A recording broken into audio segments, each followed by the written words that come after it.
Les enseignants membres du SINASEB et de la cause Niger étaient ce matin en assemblée générale à la maison de jeunes à Djadessekou.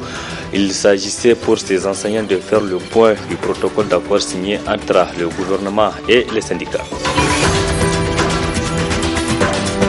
Et puis les structures de la société civile appellent à une manifestation pacifique demain pour dénoncer la gestion des autorités de la 7e République. La manifestation a été autorisée. Vendredi 3 février 2017, mesdames et messieurs, bonsoir et bienvenue à cette édition sur la télévision Labari. Je le disais dans les titres, les organisateurs de la marche citoyenne du 21 décembre 2016 appellent à une nouvelle manifestation demain, samedi 4 février 2017, une marche qui aura lieu de la place Doumo à celle de la concertation, une manifestation donc pour dénoncer la gestion des autorités de la 7e République. Quelques citoyens que nos reporters ont interrogés ce matin, ils trouvent les revendications des structures de la société civile organisatrice de cette sortie légitime et se disent prêts à participer. Suivons leur réaction dans ce reportage signé Nafissa Hassan. Amener les autorités à changer leur façon de gestion et dénoncer la malgouvernance, c'est entre autres motifs de la marche citoyenne qu'organisent les structures de la société civile, les syndicats et les associations. Des greffes bien fondées selon certains citoyens qui soutiennent les organisateurs de la marche de ce samedi. Nous, on pense que vraiment c'est une très bonne chose. On voit que en tout cas c'est le moment idéal, c'est normal que vraiment la société civile, pour ne pas être complice de ce qui se passe, donc la société civile a le devoir de faire des manifestations de ce genre pour vraiment exprimer le rôle de tous les citoyens. J'aimerais que la marche se déroule dans les bonnes conditions. J'appelle tout le monde d'aller à la marche, comme c'est une marche citoyenne et parce que c'est fondé, il y a toutes les questions sociaux de base qui sont touchées, donc vraiment tout le monde doit sortir et aller à la marche. Inch'Allah, on va prendre part, si Dieu le veut, et on veut à ce que la société civile, quand il y a des dénonciations, chaque fois de faire en sorte que la population sort pour dénoncer. Parce que nous, on n'est pas de majorité ou de l'opposition, on est des citoyens. Donc, quand c'est bon, on va dénoncer. Quand c'est pas bon aussi, on va dénoncer. Parce qu'on ne peut pas rester croiser les bras or que le pays n'avance pas. Le pays doit avancer. Et dès qu'il y a malgouvernance, on doit faire en sorte que le peuple le sache, que vraiment ça ne va pas dans le pays. Cette manifestation de la société civile intervient après celle du 21 décembre 2016 qui a drainé une foule immense de la place Toumo à celle de la concertation. Et pour justement parler de la manifestation de demain des structures de la société civile, nous recevons sur ce plateau un des organisateurs. Il s'agit de Mahamadou Gamachi. Gamachi, bonsoir. Bonsoir. Et merci d'accepter notre invitation sur ce plateau pour revenir sur votre manifestation prévue pour se tenir demain. Et j'imagine que cette manifestation aura bel et bien lieu comme prévu. Elle a été autorisée. Oui, Inch'Allah. Demain, nous allons marcher. Cette marche a été autorisée. Nous allons marcher de la place Toumou à 8h pour terminer en tout cas la marche à la place de la concertation. Donc la marche aura bel et bien lieu. C'est pourquoi d'ailleurs nous sommes là pour dire encore une fois de plus aux citoyens nigériens de sortir massivement pour exprimer leur ras-le-bol de la manière où les gouvernants, en tout cas de la 7e République, sont en train de gouverner ce pays, de la malgouvernance. Donc c'est pour exprimer le ras-le-bol. Oui, justement, qu'est-ce que vous dénoncez de cette gestion? Aujourd'hui, ce que nous dénonçons, c'est-à-dire tous les Nigériens, d'abord, la malgouvernance, la corruption. Aujourd'hui, il y a le passe-droit, donc et vous n'êtes pas sans savoir que notre pays, la souveraineté est en train de nous échapper parce qu'il y en a en tout cas des bases militaires étrangères qui sont... Donc bref, il y en a beaucoup de problèmes que nous avons en tout cas mis dans un mémorandum que nous allons soumettre, en tout cas au chef du gouvernement qui est le Premier ministre. Nous allons lui mettre la plateforme revendicative de tous les points que nous avons en tout cas recensés, donc entre autres problèmes que nous avons recensés de la population. Donc pour vous dire que en tout cas rien ne va au Niger, tout le monde le sait, tout le monde le sent, et c'est pourquoi d'ailleurs nous avons décidé de ne pas croiser les bras. Nous avons fait une marche le 21, nous avons voulu marcher en tout cas le 13 passé. Les autorités ont opposé et se sont opposées, en tout cas ils nous ont interdit de marcher. Nous avons rétracté, nous avons encore interjeté appel par rapport à la décision du maire, et le maire aussi a encore sorti un autre arrêté pour dire que désormais à Niamey on ne va plus marcher en tout cas les jours ouvrables et les soirs. Donc nous avons aussi en tant que démocrates condamné et en tout cas encore aller à la justice par rapport à ce qu'ils ont pris, parce que nous avons estimé que c'est pas normal que dans un pays démocratique qu'on dise que maintenant toutes les marches, toutes les manifestations sont interdites. Donc nous avons compris les jours ouvrables. Donc c'est pourquoi nous avons dit nous allons déposer encore les jours non ouvrables, ça veut dire les jours fériés, les samedis et dimanches, et la matinée, pour leur prouver que les Niamayens à Niamey, les gens peuvent sortir même à 4h du matin, parce qu'ils pensaient que la marche du matin a réussi parce que tout simplement c'était le soir, donc l'heure était favorable, donc ils ne savaient pas que les gens en ont marre. Donc nous avons décidé de sortir les week-ends, le samedi, pour leur montrer que même les samedis on peut mobiliser plus que ce que nous avons fait le 21. Donc c'est pourquoi d'ailleurs nous invitons tous les citoyens nigériens à sortir demain samedi à partir de 8h pour prouver qu'on peut mobiliser même à 4h du matin, même à 5h du matin, même à minuit, parce que trop c'est trop, rien ne va. Oui, donc dans le reportage qu'on vient de suivre à l'instant, les citoyens trouvent vos différentes revendications légitimes, et ça vous réconforte dans votre combat que vous menez? Oui, ça nous réconforte, nous le savons déjà, et même le gouvernement n'a pas nié les problèmes, parce que vous avez vu, quand nous avons fait la marche du 21, à lieu et place des réponses, parce qu'ils ne l'avaient pas, ils n'avaient pas véritablement de réponses, ils ont fait une contre-marche, mais dans cette contre-marche, ils n'ont pas nié les problèmes des Nigériens. Aujourd'hui, ils ne peuvent pas nier qu'on a déguerpi les gens sans les avertir. Ils ne peuvent pas nier aujourd'hui que les gens ont des problèmes de salaire. Et les fonctionnaires qui sont les travailleurs des municipalités ont des arriérés de salaire. Les enseignants ont des arriérés de salaire. Donc, ils n'ont nié aucune de nos revendications. La seule chose qu'ils ont voulu pour démobiliser, c'est de nous jeter pour nous dire qu'on est manipulé. Non, nous sommes manipulés par les problèmes qui nous viennent tous les matins. Aujourd'hui, si les Nigériens sont sortis, comme ils l'ont fait le 21, ça veut dire que ça ne va pas. Donc, à lieu et place des solutions propres, le gouvernement a décidé de faire en tout cas une marche pour divertir les Nigériens. Donc nous, en tant qu'acteurs de la société civile, aguerris, expérimentés, on ne va pas rentrer dans ce jeu. Nous allons continuer à faire ce combat jusqu'à ce qu'ils vont revenir à la raison, parce que ce pays, nous sommes dans un pays démocratique, nous sommes dans une république, nous sommes dans un état de droit. Nous n'allons pas accepter que des individus qui ne sont s'accaparent en tout cas de toutes les richesses et méprisent le peuple. Donc c'est pourquoi nous avons décidé, en tout cas en tant qu'acteurs de la société civile, en tant que syndicalistes, en tant que citoyens, de mener ce combat, parce que nous avons le devoir de le faire.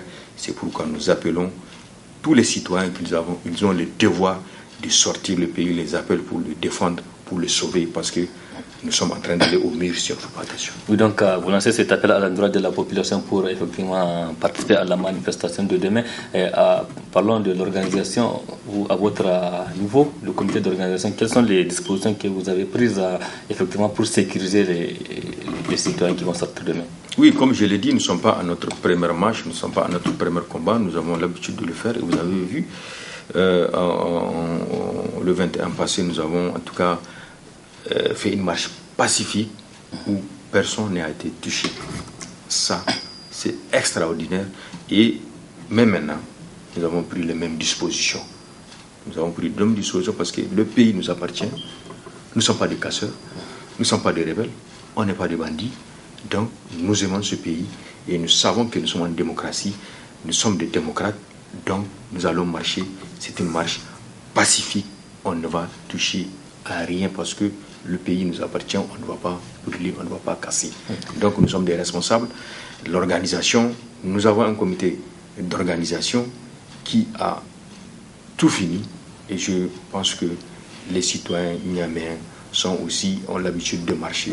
Et quand même, nous n'avons pas, en tout cas, des inquiétudes par rapport à ça. La marche va se dérouler normalement. Et si d'aventure quelqu'un veut venir nous infiltrer, quand même, nous allons prendre des dispositions pour le remettre à la police. Oui, donc, Gamache, pour finir avec vous, il faut rappeler à la population de Niamey le lieu et le rendez-vous. Oui, le rendez-vous, c'est demain matin, demain samedi, à 8h.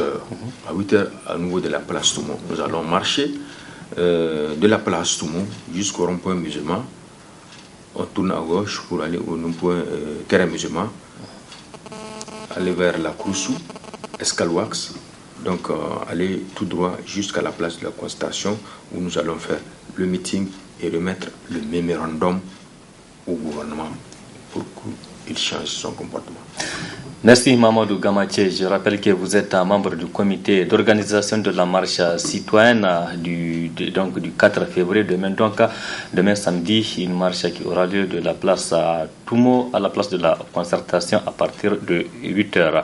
Merci Gamache d'avoir accepté notre invitation. Merci et donc restez avec nous pour suivre la suite de cette édition. Le syndicat national des agents et fonctionnaires de l'enseignement de base à SINASEB et la convergence d'action unitaire pour le secteur de l'éducation au Niger, cause Niger, donc, était en assemblée générale ce matin à la maison de jeunes à Djadesekou de Niamey. Une AG pour faire le point d'exécution du protocole d'accord signé avec le gouvernement le 13 décembre dernier. Le point avec Arita Salah et Nasser Seydou. Plusieurs enseignantes et enseignants membres du SINASEB et COS Niger ont répondu présents à l'Assemblée générale organisée par ces syndicats pour leur faire part de la non-exécution par le gouvernement du protocole d'accord signé le 13 décembre dernier. Depuis qu'on avait signé ces accords-là, il y avait des échéances qui avaient été en tout cas assignées à chacun des points. Il se trouve que pour le premier point qui concerne les préalables par rapport au rétablissement des habits pour faire des grèves, c'est vrai l'État a fait quelque chose, mais il se trouve que les menaces et les habits ont continué après les grèves et ce qui a constitué des règlements de compte que nous avions dit au gouvernement qu'il va falloir qu'il corrige. Nous avons aussi déposé ce ultimatum-là, c'est pour rappeler au gouvernement que le pas de caméléon avec lequel il est en train de traiter les questions ne nous permettent pas de croire qu'il peut au terme par rapport aux échéances qu'on a convenues avec lui, qu'il peut les accomplir. Alors il va falloir qu'on attire son attention avec un ultimatum pour qu'il presse les pas. Parce que vous voyez les différents points, par exemple par rapport au paiement des pécules. C'était le 31 décembre qu'on avait convenu pour éponger tous les arriérés. Ce n'était pas arrivé comme ça, ça a atterri jusqu'au mois de janvier. Il y a la question de la liste de la Halissa qui est venue encore envenimer la situation, afin que les choses ont été parties lentement, de sorte que le gouvernement, ça qu'on le dise, n'a pas pu respecter à l'échéance prévue le point d'accord qu'il avait signé avec nous. Par rapport au paiement à terme échu, c'est à partir du mois de décembre qu'on devrait commencer à payer les termes échus et stabiliser ces paiements-là. Malheureusement, encore là, le gouvernement n'a pas pu le respecter. Les camarades de la solde au niveau du ministère, les camarades du ministère de l'enseignement secondaire qui attendaient la mise en solde, se sont vus retirer cette mise en solde là pour être remplacés par des pécules. Pourquoi on ne comprend pas cette question-là et on n'est pas d'accord avec ça? Il y a la démarche par rapport à la grille. Je vous assure que pendant tout ce temps, depuis la signature, on attendait que la simulation de la grille puisse parvenir au comité, à partir duquel nous devrons décider de ce qu'il faut faire, à quelle la grille, comment l'appliquer. Le gouvernement avait eu la simulation depuis longtemps, mais il n'a pas daigné nous en informer. Il a fallu hier, parce que nous ont appelé suite à l'ultimatum, ils ont un peu bougé, nous ont appelé, ils nous ont informé justement qu'il y a une grille qui est là, la simulation a été faite, mais le montant en termes de milliards, l'impact en termes de lumière qui se tourne autour de 47 milliards ne peut pas être supporté aujourd'hui par les capacités financières du pays. L'ultimatum et l'AG rentrent dans le cadre d'amener le gouvernement à respecter et à presser les pas pour qu'on puisse être capable de respecter tous les points d'accord à terme. Les enseignants membres du SINASEB et COS Niger sont déterminés à amener le gouvernement à faire aboutir leurs revendications. Le point de presse du ministre des Enseignements primaires Daouda Malam Marté hier jeudi a suscité des réactions dans les rangs des enseignants, mais aussi du côté des syndicats. Pour ces derniers, les réformes annoncées par le ministre Marté sont la bienvenue si c'est vraiment pour arranger. S'il vous plaît. On ne peut plus accepter n'importe qui à l'école normale. Ça, c'est fini. Ne devient enseignant pas celui qui veut. Non, je veux être enseignant. Mais celui qui peut. Deuxième chose. Cette sortie médiatique du ministre des Enseignements primaires du jeudi pour annoncer de nouvelles réformes dans le secteur de l'éducation a provoqué un tollé de réactions dans le milieu des enseignants. Nous vivons de l'enseignement, nous vivons de l'école. Et en tout cas, toute feuille de route qui peut amener une amélioration, en tout cas, de notre cadre de travail, c'est-à-dire l'école, nous ne pouvons que l'apprécier.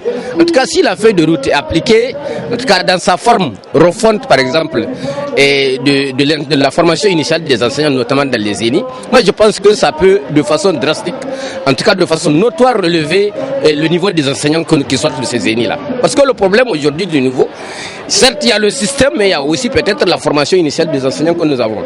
Seulement, il ne faut pas que le gouvernement a ses habitudes quand même et fasse de ces feuilles de route, en tout cas, un palliatif pour aller vers une section des pauvres enseignants. Ceux qui vont venir évaluer les enseignants, est-ce qu'ils ont été évalués eux-mêmes? Parce que je ne sais pas dans quel pays nous sommes, là où on accuse l'enseignant, dans le cas où il est mis dans de mauvaises conditions, c'est à ce moment-là qu'on va lui dire qu'on va l'évaluer. Il faut mettre l'enseignant dans de bonnes conditions afin de penser à son évaluation et afin de prévoir les voies et sorties pour rehausser le niveau de l'enseignant lui-même et des élèves. Comment on va parler d'une évaluation de celui qui est en train de chercher quoi manger? Il faut les mettre dans les conditions. C'est eux qui recrutent les enseignants. Donc si l'enseignant n'est pas capable, c'est eux qu'on devrait accuser. Au niveau des syndicats, l'annonce du ministre Marté est mal perçue. Elle est considérée comme un règlement de compte. Selon le syndicat national démocratique des enseignants du Niger, SINADEN, les enseignants ne sont pas responsables de cette affaire. Le ministre doit situer la responsabilité quelque part. Donc il est clair que le système est malade, comme l'a si bien dit le ministre, plus ou moins. Mais si le système est malade, pour le redresser, il faut effectivement qu'il y ait une implication de tous les acteurs. Donc le redressement n'appartient pas exclusivement à un département ministériel. Le ministre voudrait considérer que c'est seuls les enseignants qui sont responsables ou auteurs même de cette situation, alors que cela n'a rien à voir avec ce qu'il a dit de manière intégrale. Je pense que pratiquement la responsabilité même du gouvernement elle est totalement engagée par rapport à cela. Si aujourd'hui par rapport à ce qu'il a dit, il y a des enseignants qui n'ont pas de niveau, oui, mais il faut se dire que ce ne sont pas eux qui se recrutent et les complices qui sont là en train de les recruter.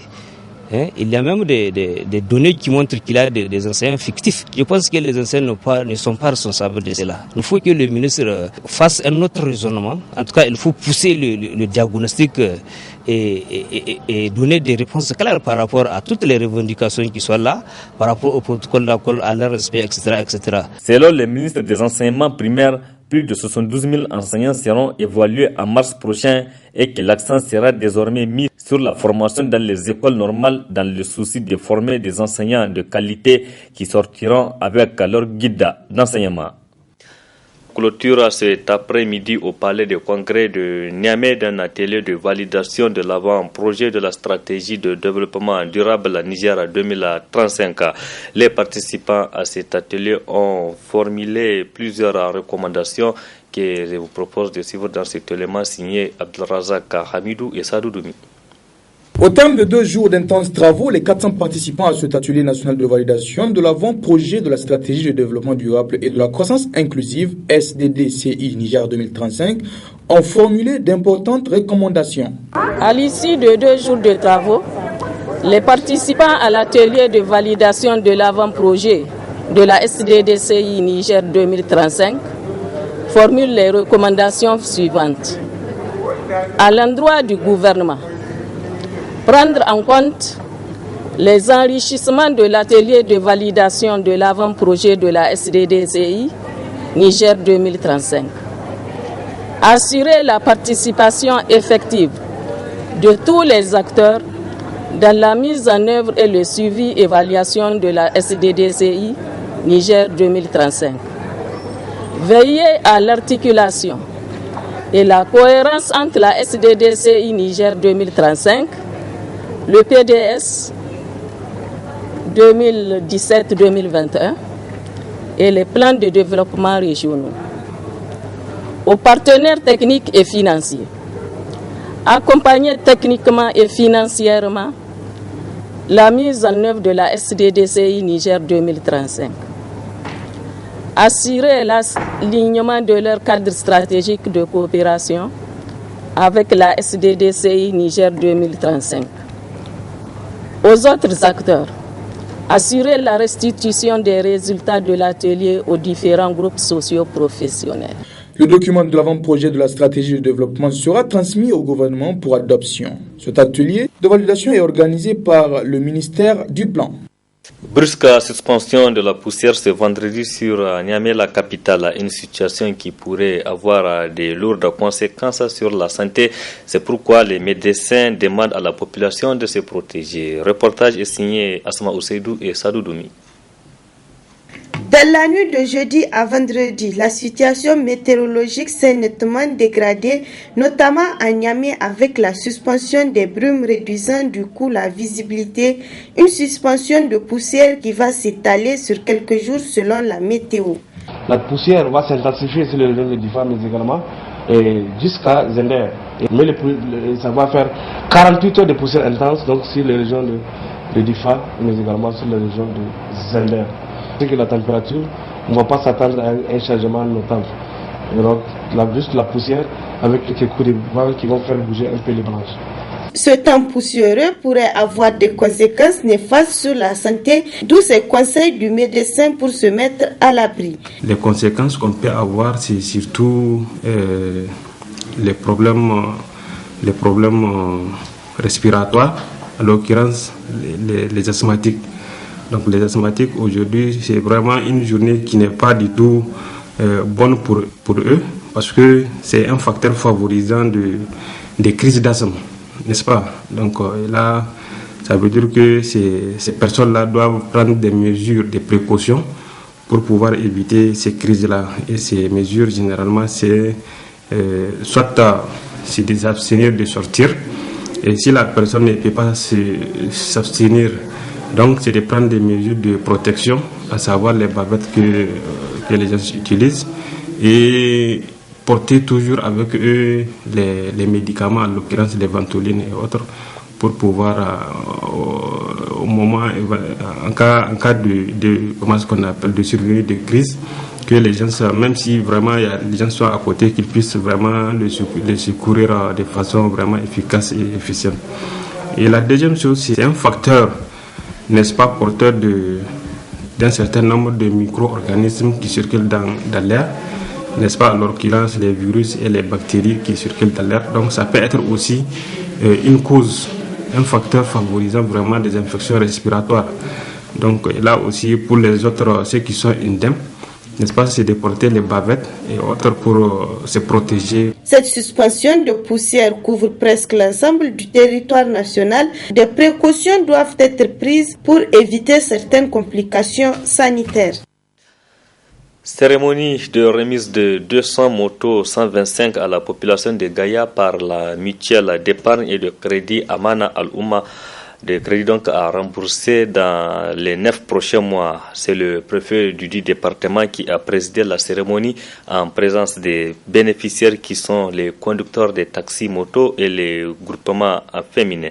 Suivez plutôt. La mutuelle d'épargne et de crédit Amana Al-Oumma Meka, plus que jamais engagée pour contribuer à combattre la pauvreté, mais aussi à réduire le taux de chômage au Niger. Eh bien, cette mutuelle était aux côtés des populations du département de Gaïa dans la région de Dosso le jeudi dernier. Elle a mis en effet à la disposition des jeunes et femmes de Gaïa 200 motos Cassia à crédit à raison de 580 000 francs CFA remboursables en 9 mois, soit 64 000 francs CFA par mois. Toutes ces motos 125 sont dédouanées et assurées pour 1 an.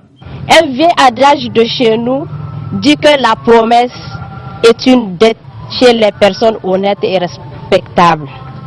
Eh bien, à la Mecca, les responsables que nous sommes ont fait sienne cette assertion.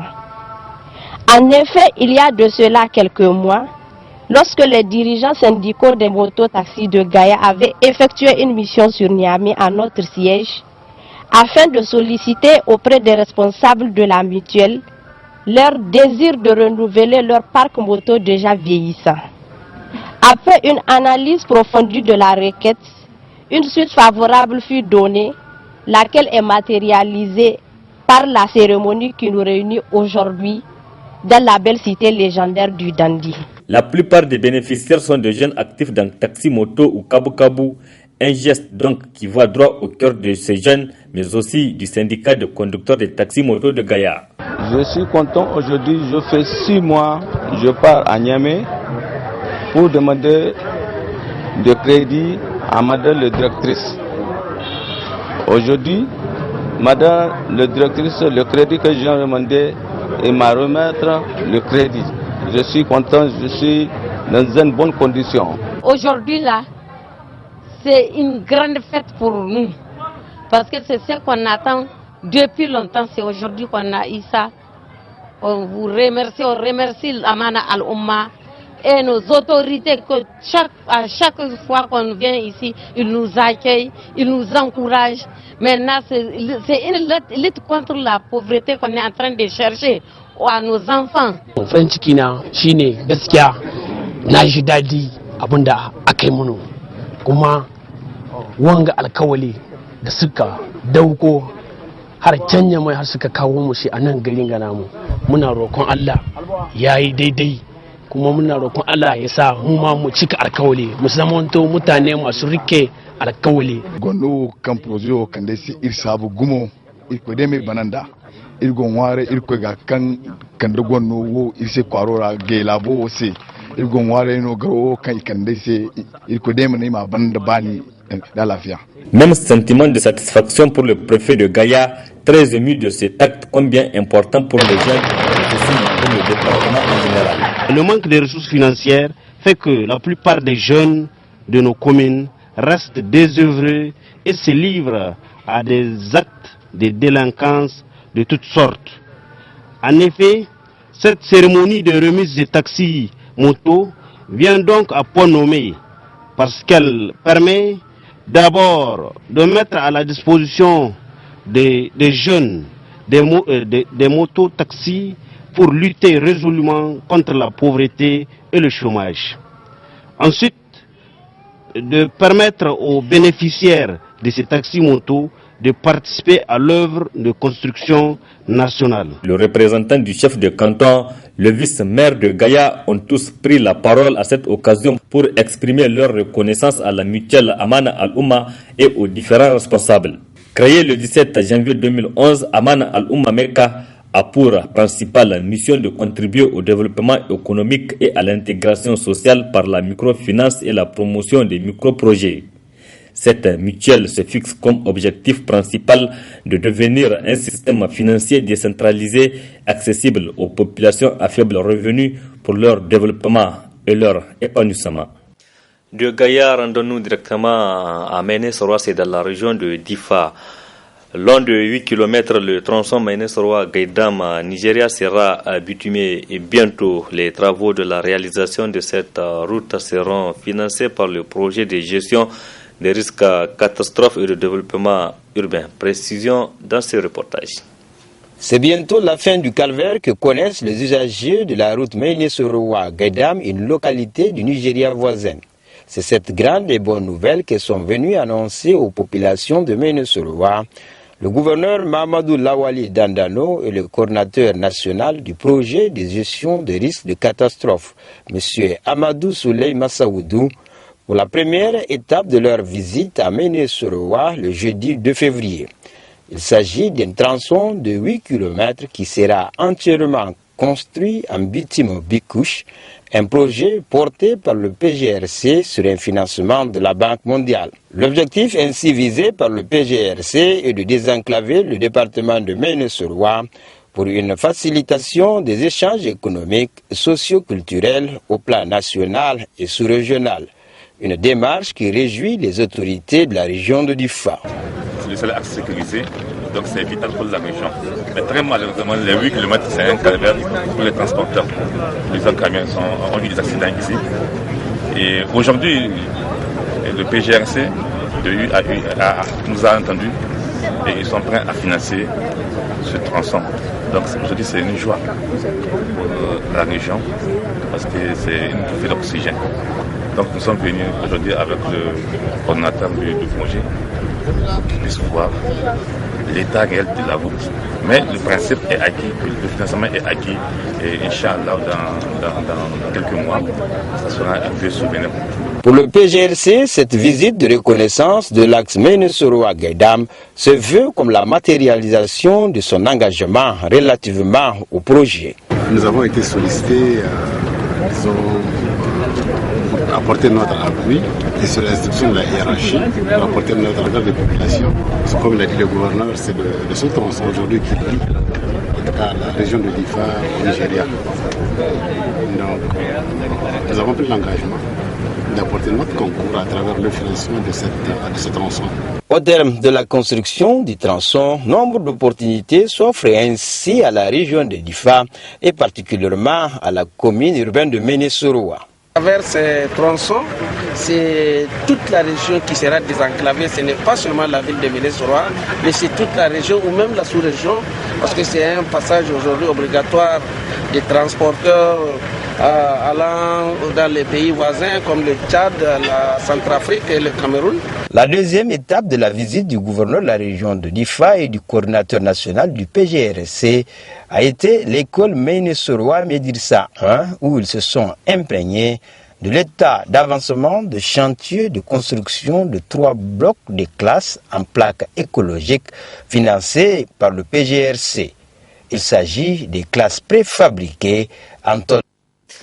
C'est la fin de cette édition, mesdames et messieurs. Merci à vous qui l'avez suivi. Restez en compagnie du programme de la télévision Labari. Au revoir, excellente nuit à toutes et à tous et bon début de week-end.